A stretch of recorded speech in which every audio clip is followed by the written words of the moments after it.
.NET Development Company, a buyer's guide to choosing the right partner. Hey, welcome. In this video, we're breaking down .NET Development Company, a buyer's guide to choosing the right partner. Let's get into it. Now, what to look for in a .NET Development Company? The first filter is straightforward. Does the company work in the Microsoft ecosystem full-time, or is .NET one of 15 stacks they cover? Generalists can deliver, but Microsoft's stack has enough depth, from Azure integration to Blazor to MAUI, that dedicated experience matters. A team that shipped Blazor server last month moves faster than one reading the docs as they go. A legitimate .NET development company will hold at minimum a Microsoft Solutions Partner designation in the Digital and App Innovation category. This is not just a logo. It requires verified customer references, certified engineers on staff, and annual renewal. Ask vendors to show their current partner center profile, not a screenshot from a pitch deck. Certifications to look for on the engineering team: AZ204, AZ400, and role-specific certs for Blazor or microservices if those are relevant to your project. Beyond credentials, human-in-the-loop governance practices are an increasingly important differentiator, especially for regulated industries that need documented approval workflows built into delivery. Moving on to ASP.NET Development Services, what in #39? S actually included. ASP.NET Development Services is one of those phrases that means very different things depending on who's saying it.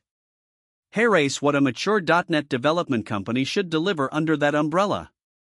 ASP.NET Core is the foundation for most modern .NET web applications. Your vendor should be building RESTful APIs using minimal API patterns or controller-based architectures, with clean separation between application layers. Ask to see a sample project structure.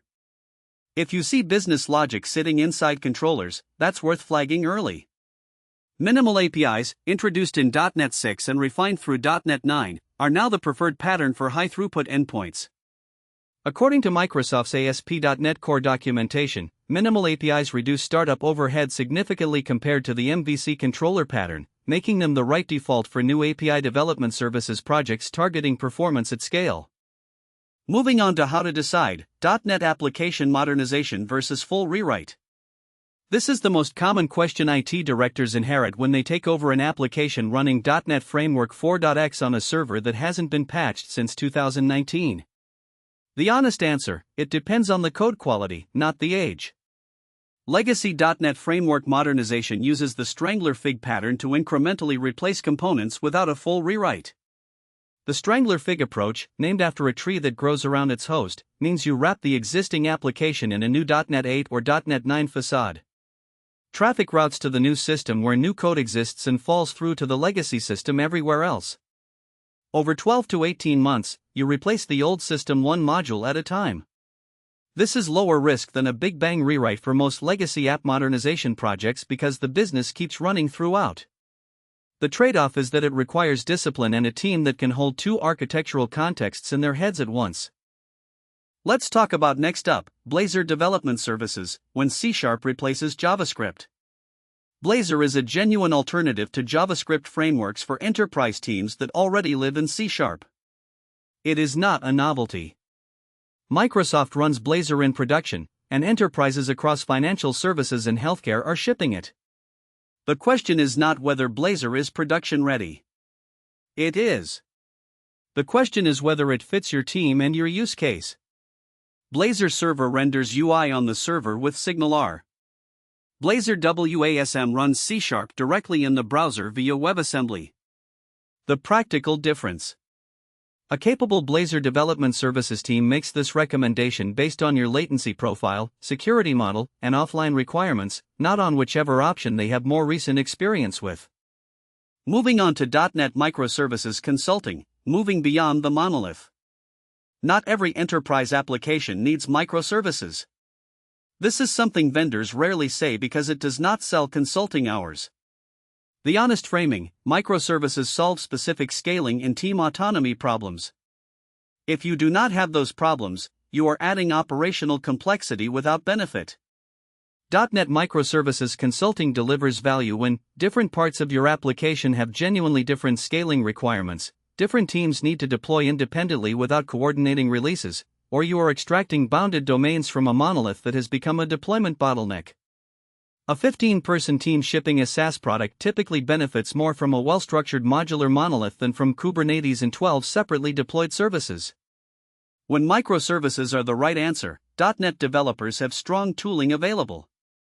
gRPC works well for high-throughput internal service communication where both sides are .NET and you control the schema. HTTP/REST with API development services patterns works for external-facing APIs where consumer diversity matters. Azure API management handles rate limiting, authentication, and routing at the gateway layer. Message brokers like Azure Service Bus or RabbitMQ handle async workflows without tight coupling. Moving on to how to evaluate a .NET 9 migration partner. .NET 9 released in November 2024 with meaningful performance improvements in JIT compilation, garbage collection, and HTTP throughput. .NET Framework 4.8 applications are now two major platform paradigms behind. The migration path is well documented through Microsoft's .NET Upgrade Assistant, but execution quality varies considerably between vendors. The performance case for .NET 9 migration is concrete. Microsoft's own benchmarks show .NET 9 HTTP throughput improvements of 20 to 40% over .NET 6 on comparable workloads, with lower memory allocations per request. For high-traffic APIs running on 50 or more app service instances, that translates directly to lower Azure compute spend. .NET application modernization, in this sense, pays for itself through infrastructure savings over 18 to 24 months, and Azure cost optimization strategies compound those gains further. A realistic .NET 9 migration for a mid-size enterprise application takes 3 to 9 months depending on.